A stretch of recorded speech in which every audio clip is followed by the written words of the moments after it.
अस्सलाम वालेकुम। एक्सरसाइज 14 हमारी चल रही थी और आज हमने क्वेश्चन नंबर 9 से स्टार्ट करना है। देखिए, क्वेश्चन 3 से लेके 8 तक के जो क्वेश्चंस थे उन क्वेश्चंस में और इन क्वेश्चन में क्या फर्क है। 3 से लेके 8 तक के तमाम क्वेश्चंस में किसी ना किसी एक ट्रिग्नोमेट्रिक फंक्शन का स्क्वायर होता था, जिसकी वजह से बड़ी आसानी से उस स्क्वायर वाले ट्रिग्नोमेट्रिक फंक्शन को दूसरे किसी ट्रिग्नोमेट्रिक फंक्शन में हम कन्वर्ट कर लेते थे। मतलब अगर वहां पे साइन स्क्वायर होता था तो बड़ी आसानी से उसको हम 1 माइनस कोस स्क्वायर लिख लेते थे और वो इक्वेशन पूरी तौर पे कोस में कन्वर्ट हो जाती थी। इसी तरह अगर tan स्क्वायर होता था तो बड़ी आसानी से हम tan को सीकेंड स्क्वायर -1 लिख देते थे, इक्वेशन मुकम्मल तौर पे सीकेंड में कन्वर्ट हो जाती थी। यहां ऐसा नहीं है, अब किसी एक ट्रिग्नोमेट्रिक फंक्शन का भी स्क्वायर नहीं है। और मजे की बात ये कि ट्रिग्नोमेट्रिक फंक्शंस भी डिफरेंट हैं। अब फिर करें क्या? अब फिर एक छोटी सी मैथमेटिकल ट्रिक हमें अप्लाई करनी पड़ेगी और बड़ी आसानी से हमारी इक्वेशन सिंगल ट्रिग्नोमेट्रिक फंक्शन में कन्वर्ट हो जाएगी, जिस तरह क्वेश्चन 8 में हम सिंगल ट्रिग्नोमेट्रिक फंक्शन में कन्वर्ट किया करते थे। ठीक, देखें जरा करेंगे हम क्या। सबसे पहला काम मैं ये करूंगा, √3 tan x को तो मैं यहीं पे रहने देता हूं, जबकि secant x minus secant x -1 दूसरी साइड पे शिफ्ट करूंगा तो बनेगा सीकेंट एक्स +1। ठीक, अब अगला काम क्या करना है, अब दोनों साइडों पे स्क्वायर ले लें। अब जब दोनों साइडों पे स्क्वायर लेंगे तो देखें ये लिखा √3 tan x और ये आ गया होल स्क्वायर, जबकि दूसरी तरफ है सीकेंट x +1 का होल स्क्वायर।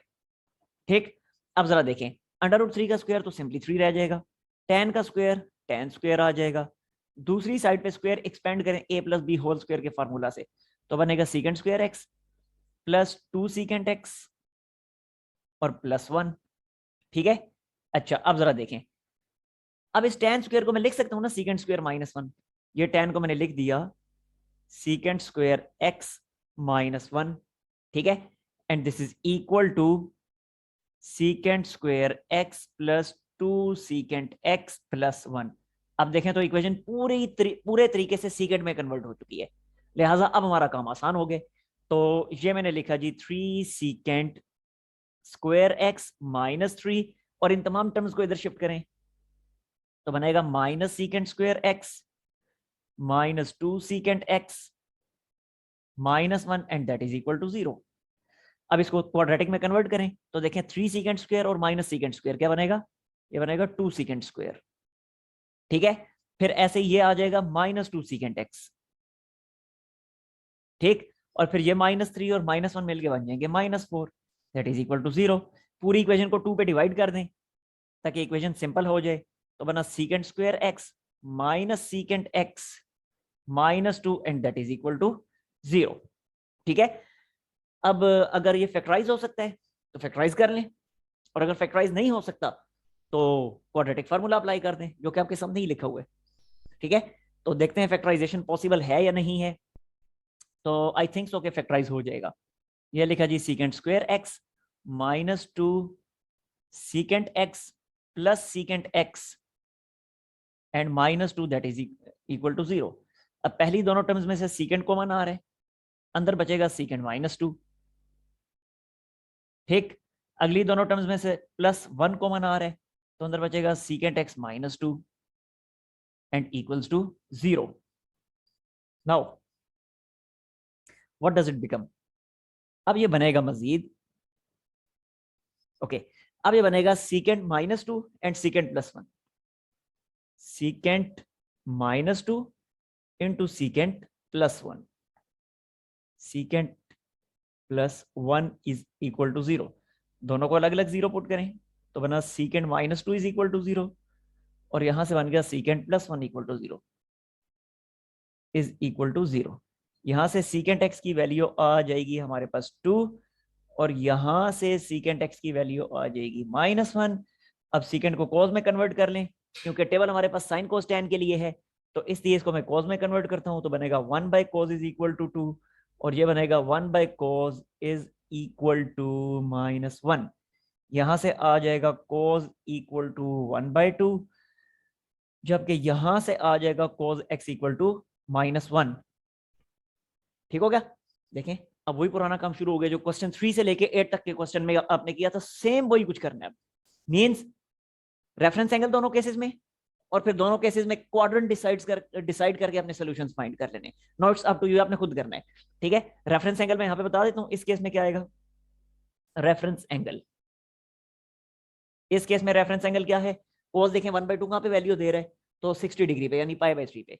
तो इस केस में रेफरेंस एंगल आ जाएगा π/3। जबकि इसका सोल्यूशन किन किन क्वाड्रेंट्स में होगा, अब मैं आगे नहीं कर रहा, आप लोग खुद करेंगे, क्योंकि पॉजिटिव वैल्यू है ना, और कॉस पॉजिटिव होता है फर्स्ट और फोर्थ क्वाड्रेंट में, तो लिहाजा सोल्यूशन आएगा फर्स्ट और फोर्थ क्वाड्रेंट में।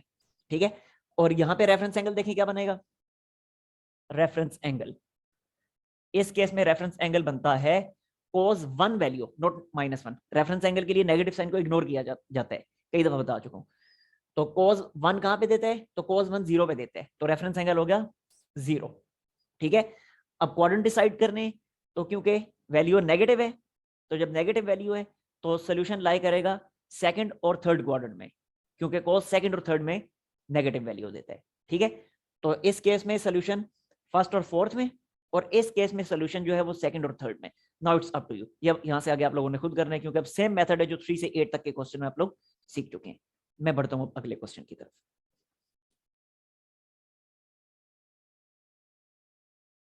अच्छा, अब आगे चलते हैं क्वेश्चन नंबर 10 की तरफ। क्वेश्चन 10 बहुत सिंपल, कुछ भी मुश्किल नहीं। cos 2x, cos 2x का फार्मूला अप्लाई कर दें, जो कि होता है cos square x minus sine square x।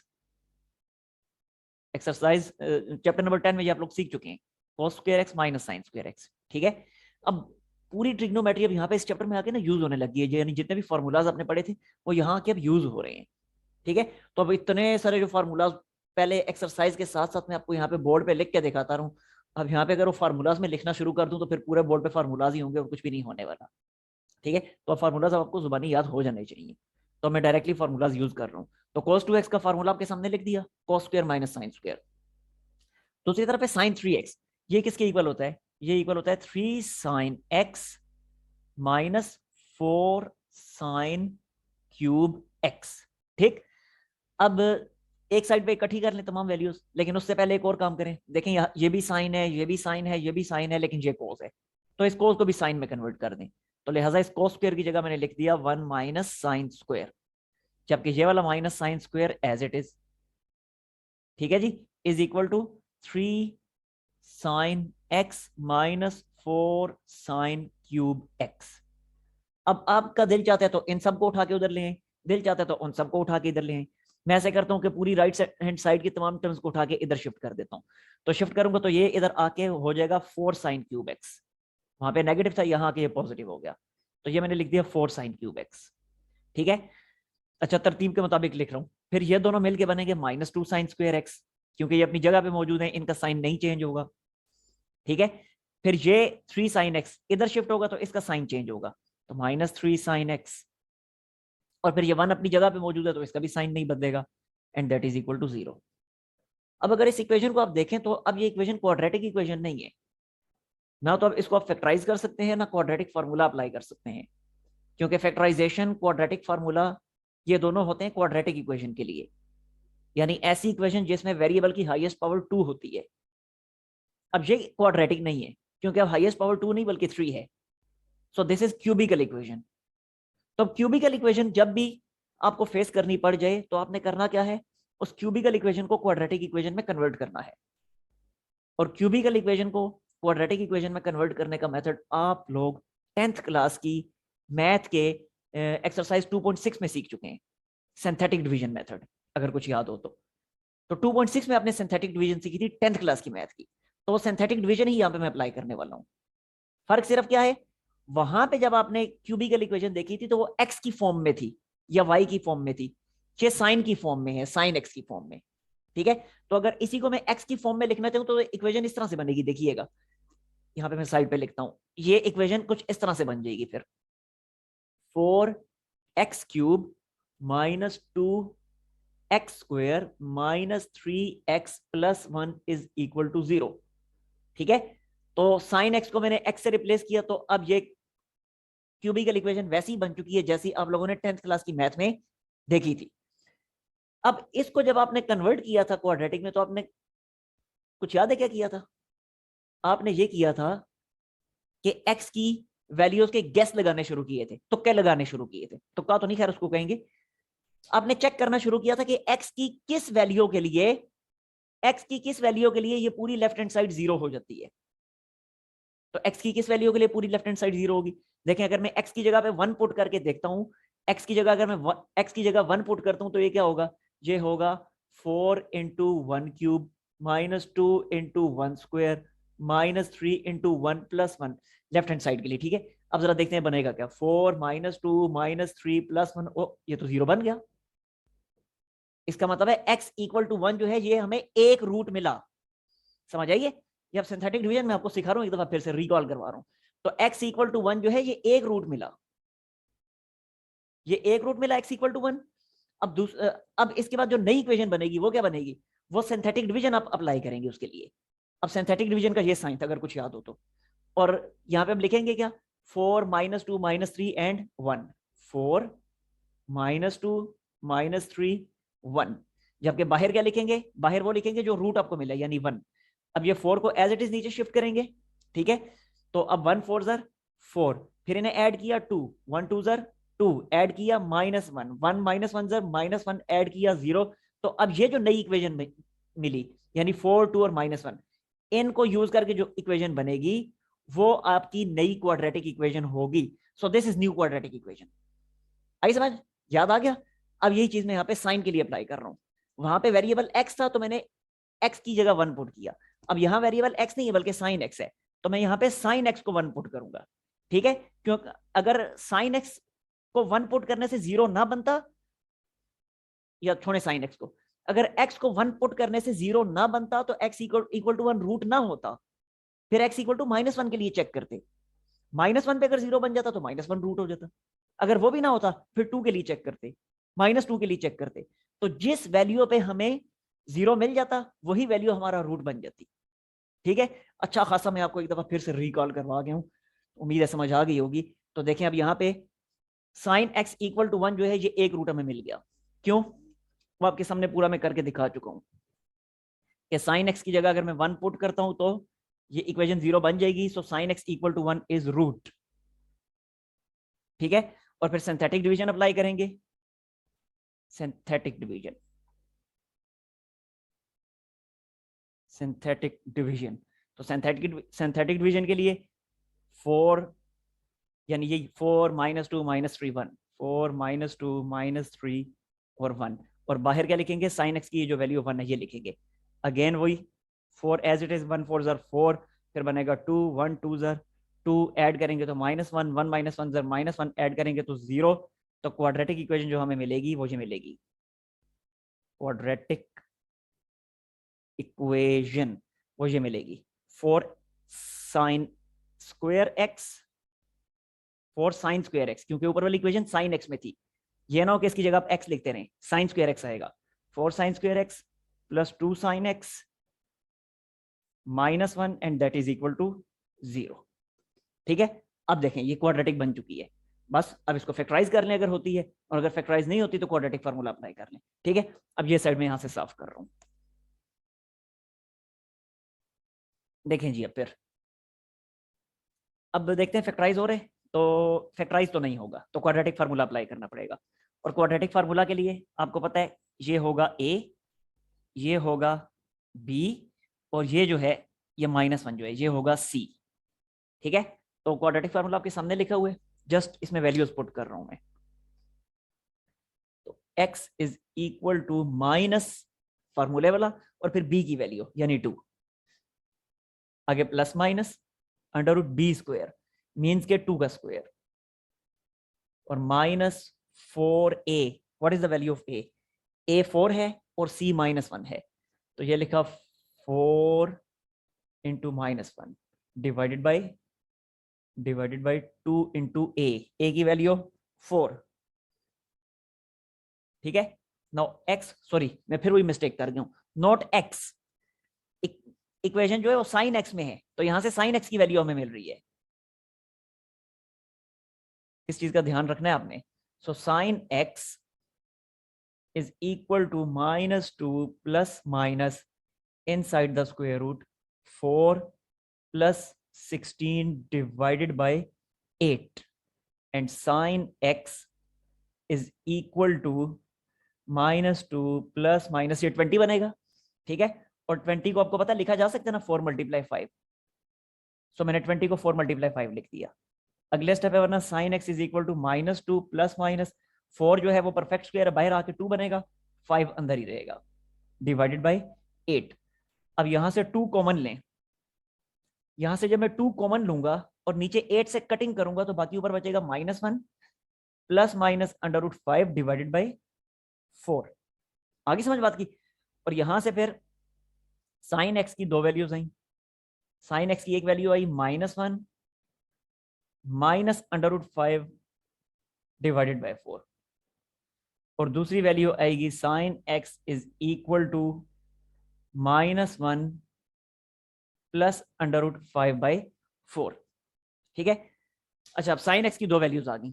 अब यहां से आगे आपको फिर वही काम करना पड़ेगा जो आप 3 से लेके 8 तक के क्वेश्चंस में सीख चुके हैं, लेकिन ये क्वेश्चन क्योंकि थोड़ा सा मुश्किल है, आपसे शायद ना हो सके, तो लिहाजा इसको मैं खुद ही कंप्लीट कर देता हूँ। वरना वैसे तो आपसे मैंने करवाना था, आपके लिए छोड़ देना था, लेकिन क्योंकि थोड़ा सा डिफिकल्ट है, क्योंकि यहाँ पे रेफरेंस एंगल डायरेक्टली टेबल से नहीं मिल रहा, तो इसलिए जो है इसको मैं खुद ही कंप्लीट कर देता हूँ। देखिए अब जरा करना क्या है। अगेन पहले तो रेफरेंस एंगल ही यहाँ पे दोनों केसेस में फाइंड करने हैं, वही काम जो हम पहले 8 क्वेश्चन 3 से लेके 8 तक के क्वेश्चन में हम सीख चुके हैं। देखिए रेफरेंस एंगल यहाँ पे क्या मिलेगा आपको। रेफरेंस एंगल, रेफरेंस एंगल के लिए आपने करना क्या है, आपने ये करना है कि ये पूरी की पूरी जो वैल्यू है -1 माइनस √5 डिवाइडेड बाई 4, इस पूरे पे साइन इनवर्स अप्लाई कर देना है बाय यूजिंग कैलकुलेटर, ठीक है। कैलकुलेटर में आप लिखेंगे साइन इनवर्स का बटन दबाएंगे, यानी शिफ्ट दबाएंगे, फिर साइन का बटन दबाएंगे तो साइन इनवर्स आ जाएगा। अब साइन इनवर्स आ गया, अब ब्रैकेट के अंदर एक और ब्रैकेट लगानी है, ब्रैकेट एक बन गई, उसके अंदर एक और ब्रैकेट अपने खुद से लगानी है। अब खुद से जो ब्रैकेट लगानी है उसमें आप ये लिखेंगे -1 माइनस √5 और ब्रैकेट क्लोज कर देंगे, फिर डिवाइड का बटन दबाएंगे और फिर 4 लिखेंगे और फिर जो फर्स्ट ब्रैकेट है उसको भी क्लोज कर देंगे, इक्वालिटी साइन दबाएंगे तो आपको वैल्यू मिल जाएगी। अब वो वैल्यू मिलेगी क्या, वो वैल्यू आपको मिलेगी 54 डिग्री, -54 डिग्री, वो वैल्यू आपको मिलेगी -54 डिग्री। तो रेफरेंस एंगल -54 नहीं होगा, बल्कि वो सिर्फ 54 होगा। इस चीज का आप लोगों ने ख्याल रखना है, समझ आ गई बात की। तो ये रेफरेंस एंगल मैंने लिख दिया यहाँ पे 54 डिग्री। अब 54 डिग्री, एक मिनट में जरा चेक करता हूँ कैलकुलेटर से रेडियंस में क्या बनता है, और वो मैं यहाँ पे लिखता हूँ, क्योंकि हमने तो सारी कैलकुलेशन रेडियंस में करनी है ना। तो ये बना 3π/10 रेडियंस। आगे समझ बात की। अच्छा, अब ये रेफरेंस एंगल हमें मिल गया। अब हमने डिसाइड करना है कि किस किस क्वाड्रेंट में ये हमारे सॉल्यूशंस लाई करेंगे। तो इस वाले केस के लिए हम ये सॉल्व कर रहे हैं, तो देखें जरा सॉल्यूशन हमारे लाई करेंगे 3rd क्वाड्रेंट और 4th क्वाड्रेंट में। कैसे, एक मिनट बताता हूं मैं भी आपको। 3rd quadrant and 4th quadrant, इन दोनों क्वाड्रेंट्स में हमारे सॉल्यूशंस लाई करेंगे। अब वजह मैं आपको उसकी बता देता हूं, जरा गौर से देखें, माइनस यहां भी है, माइनस यहां भी है, यानी जब माइनस कॉमन लेंगे तो ओवरऑल ये पूरी की पूरी वैल्यू जो है नेगेटिव वैल्यू आएगी, ये पॉजिटिव वैल्यू नहीं आएगी। आई समझ। तो ओवरऑल जब ये वैल्यू नेगेटिव है, मींस के साइन की वैल्यू जब नेगेटिव आ रही है, तो साइन तो नेगेटिव वैल्यू देता है 3rd और 4th क्वाड्रेंट में। दैट्स व्हाई मैंने लिखा 3rd क्वाड्रेंट और 4th क्वाड्रेंट, यहां हमारे सोल्यूशन लाई करेंगे। आई समझ बात की। अब यहां से देखें थीटा क्या होगा, थीटा 3rd क्वाड्रेंट, तो 3rd क्वाड्रेंट होता है पाई प्लस रेफरेंस एंगल, तो ये मैंने लिखा पाई प्लस रेफरेंस एंगल यानी 3π/10। समझ आ गई बात की। और ये अगले स्टेप में बन जाएगा 13π/10। ले भाई, ठीक। 4th क्वाड्रेंट के लिए क्या होगा, तो 4th क्वाड्रेंट होता है 2π minus reference angle, 2π minus reference angle जो कि है 3π/10, ठीक। और जब एलसीएम लेंगे तो ये बन जाएगा 17π/10। ले भाई, ये फर्स्ट केस के लिए सोल्यूशन आ गया। अब सेकंड केस की तरफ आते हैं। अब यहां पे भी आपने रेफरेंस एंगल फाइंड करना है, तो फिर वही काम करेंगे। अभी मैं आपको तरीका बता चुका हूं कैलकुलेटर से आप कैसे रेफरेंस एंगल फाइंड करेंगे। तो अब इस केस के लिए भी उसी मेथड को फॉलो करते हुए आप रेफरेंस एंगल फाइंड करने, और इस केस में रेफरेंस एंगल आएगा 18 डिग्री आएगा, जो कि बनता है π/10 रेडियंस। 18 डिग्री मींस π/10 रेडियंस, ये आ गया रेफरेंस एंगल। और अब ये जो पूरे का पूरा ना ये पॉजिटिव आएगा, ये जो वैल्यू है पॉजिटिव आएगी। अगर आपको यकीन नहीं आता, समझ नहीं आती, तो ये पूरी की पूरी वैल्यू -1 प्लस √5 डिवाइडेड बाई 4, इसको कैलकुलेटर में लेके इक्वालिटी साइन दबाएं और फिर उसको पॉइंट्स में कन्वर्ट कर लें। तो आप देखेंगे जब वो पॉइंट्स में कन्वर्ट होकर आएगा वो पॉजिटिव वैल्यू के साथ आएगा। ठीक है, तो अब क्योंकि ये पॉजिटिव आंसर आ रहे हैं और साइन थीटा पॉजिटिव होता है फर्स्ट और सेकंड क्वाड्रेंट में, सो इस केस के लिए हमारे पास सॉल्यूशंस आएंगे फर्स्ट और सेकंड क्वाड्रेंट में। तो ये मैंने लिखा फर्स्ट क्वाड्रेंट का सॉल्यूशन, यहां पे दूसरी तरफ में लिखूंगा सेकंड क्वाड्रेंट का सॉल्यूशन। आगे समझ बात की? ओके, तो यहां पे अब थीटा की वैल्यू क्या आएगी? यहां पे थीटा होगा first quadrant reference angle as it is लिख दिया जाता है, यानी π/10। जबकि सेकंड के केस में क्या होगा? सेकंड केस में सेकंड क्वाड्रेंट होता है पाई माइनस रेफरेंस एंगल, सो पाई में से हम π/10 को सब्ट्रैक्ट करेंगे रेफरेंस एंगल को, और पाई में से जब π/10 को सब्ट्रैक्ट करेंगे तो ये बनेगा 9π/10, 9π/10। ठीक है जी, बस 4 सॉल्यूशंस आपके पास आ चुके। अब इन चारों सॉल्यूशंस में आपने क्या करना है? वही काम जो आप 3 से लेकर 10 तक के क्वेश्चंस में सीख चुके हैं। अब कम से कम ये तो आपको कर लेना चाहिए ना कि आखिर में n π या 2n π को ऐड करना है और उसका सोल्यूशन बना देना है। ठीक है, अब n π ऐड होगा या 2n π, तो देखें क्योंकि साइन के लिए हमने वैल्यू फाइंड की थी और साइन थीटा का पीरियड होता है 2π, तो इसलिए 2π का मल्टीपल ऐड होगा, यानी ऐड होगा 2n π हर सोल्यूशन में, एंड दैट्स ऑल। ठीक, मैं आता हूं अब नेक्स्ट क्वेश्चन की तरफ। अच्छा, अभी क्वेश्चन 10 में एक बात मैं आपको बतानी भूल गया, अब बोर्ड तो मैं साफ कर बैठा हूं, तो एक बात मैं आपको बतानी भूल गया हूं कि जब आपने सिंथेटिक डिवीजन अप्लाई कर ली थी ना, तो सिंथेटिक डिवीजन अप्लाई करने से पहले साइन एक्स की एक वैल्यू आपको इक्वल टू 1 मिली थी, और इसी वैल्यू को तो आपने यूज करके सिंथेटिक डिवीजन अप्लाई की थी। ठीक है, और सिंथेटिक डिवीजन अप्लाई करने के बाद क्वाड्रेटिक इक्वेशन बनी थी, और उस क्वाड्रेटिक इक्वेशन को फिर आगे आपने सोल्व करके साइन एक्स की डिफरेंट वैल्यूज फाइंड की थी, और उनके लिए यहाँ पे मैंने आपको सोल्यूशन फाइंड करके दिखाया था। लेकिन मैं ये भूल गया कि शुरू में एक ये value sine x equal to 1 भी तो थी, इसी को तो यूज करके सिंथेटिक डिवीजन अप्लाई की थी, तो इसके लिए भी सोल्व करना है। समझ आई बात की? ये मैं आपको बताना भूल गया, मुझे फौरन ही बता देना चाहिए था, लेकिन मैंने सोचा आखिर में बताऊंगा और आखिर में मैं भूल गया। लेकिन चले अब याद आ गया, तो मैं अभी आपको बता दूं कि साइन एक्स इक्वल टू 1 इसके लिए भी आपने सोल्व करना है, और इसके लिए जब आप सोल्व करेंगे तो वही काम आप करेंगे कि यहां से रेफरेंस एंगल क्या बनेगा? रेफरेंस एंगल, तो देखें साइन 1 कहां पे देता है? तो साइन 1 देता है हमें 90 डिग्री पे, ठीक है, यानी π/2 रेडियन पे, तो ये आ गया रेफरेंस एंगल। ठीक है, अच्छा, अब रेफरेंस एंगल आ गया, तो अब यहां से आगे आप क्या करेंगे? आप सिंपली फिर से वही क्वाड्रेंट डिसाइड कर लेंगे। साइन की वैल्यू पॉजिटिव है तो क्वाड्रेंट फर्स्ट और सेकंड बनते हैं, तो फर्स्ट क्वाड्रेंट के लिए सोल्यूशन होगा और सेकंड क्वाड्रेंट के लिए सोल्यूशन होगा। ठीक है, अब फर्स्ट क्वाड्रेंट के लिए क्या होगा? Theta will be equal to, first quadrant होता है reference angle as it is लिखा जाता है, सो ये π/2 एज इट इज लिखा जाएगा। और सेकंड क्वाड्रेंट क्या होता है? सेकंड क्वाड्रेंट होता है पाई माइनस रेफरेंस एंगल, सो ये मैंने लिख दिया पाई माइनस रेफरेंस एंगल, यानी π/2 एज इट इज आ जाएगा। और जब सब्ट्रैक्शन होगी एलसीएम लेके तो फिर π/2 ही बना, सेम सेम, कोई फर्क नहीं पड़ा।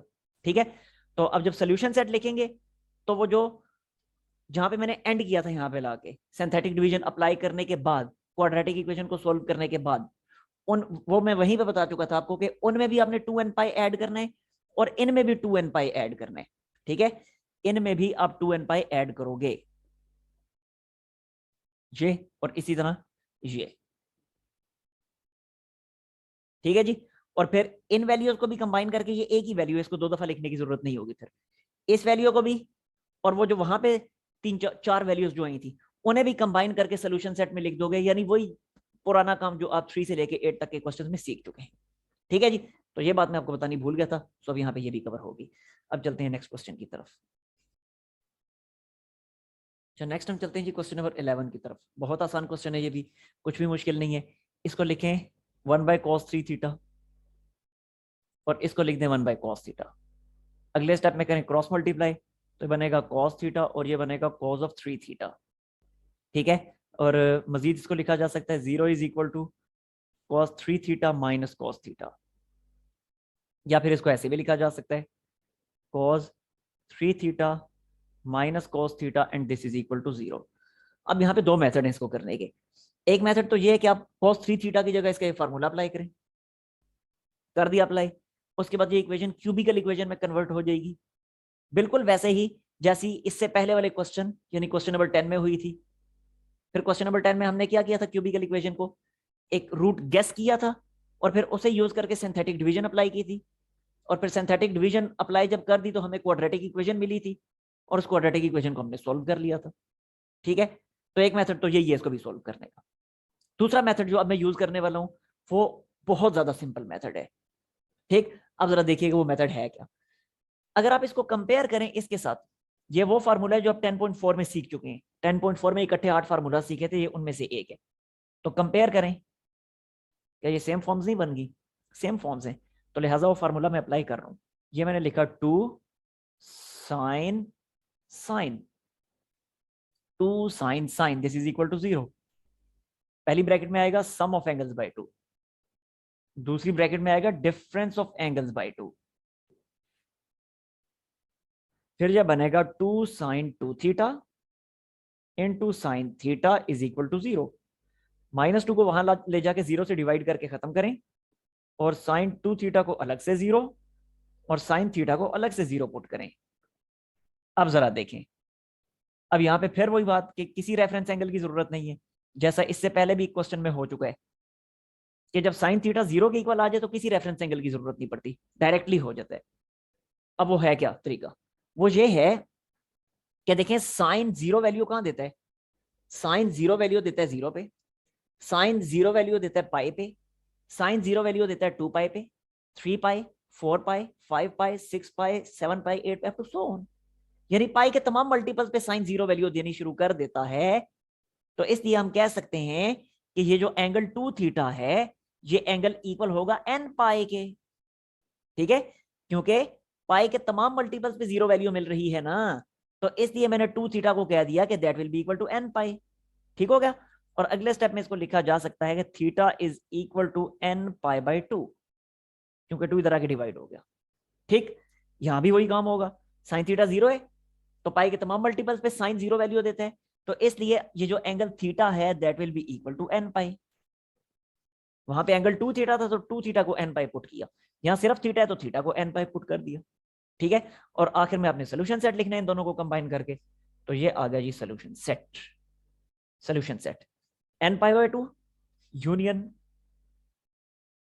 यूनियन n पाई, और पाई को डिफाइन सॉरी n को डिफाइन कर दें, n can be 0 +-1 +-2 up to so on. ठीक है, अच्छा अब आपके माइंड्स में ये आ रहा होगा कि ये मेथड हमने क्वेश्चन 10 में क्यों नहीं अप्लाई किया, क्वेश्चन छोटा हो जाता। तो जवाब ये है कि ये मेथड क्वेश्चन 10 में अप्लाई नहीं हो सकता था। वजह वजह ये है कि ये मेथड तब अप्लाई होता है कि जब ये दोनों ट्रिग्नोमेट्रिक फंक्शन सेम हो, या तो दोनों कोस हो या दोनों साइन हो, तब ये फार्मूलाज अप्लाई होते हैं। बाकी के भी जो इसके अलावा 3 और फार्मूलाज जो 10.4 में उन्हें भी देख लें, या तो वह कोस माइनस कोस है, या कोस प्लस कोस है, या साइन माइनस साइन है, या साइन प्लस साइन है, यानी सेम सेम ट्रिग्नोमेट्रिक फंक्शन हो। अब यहां तो थे सेम ट्रिग्नोमेट्रिक फंक्शन, सो हमने ये मेथड यूज कर लिया। लेकिन क्वेश्चन नंबर 10 जो हमने किया उसे एक दफा फिर पलट के आप देख लें, उसमें सेम ट्रिग्नोमेट्रिक फंक्शन नहीं थे, बल्कि एक साइन था दूसरा कोस था, इसलिए ये मेथड अप्लाई हो ही नहीं सकता था। सो वहां पे सिंथेटिक डिवीजन अप्लाई करना हमारी मजबूरी बन गई थी, इसलिए ऐसा किया। आई समझ? चलते हैं नेक्स्ट क्वेश्चन की तरफ।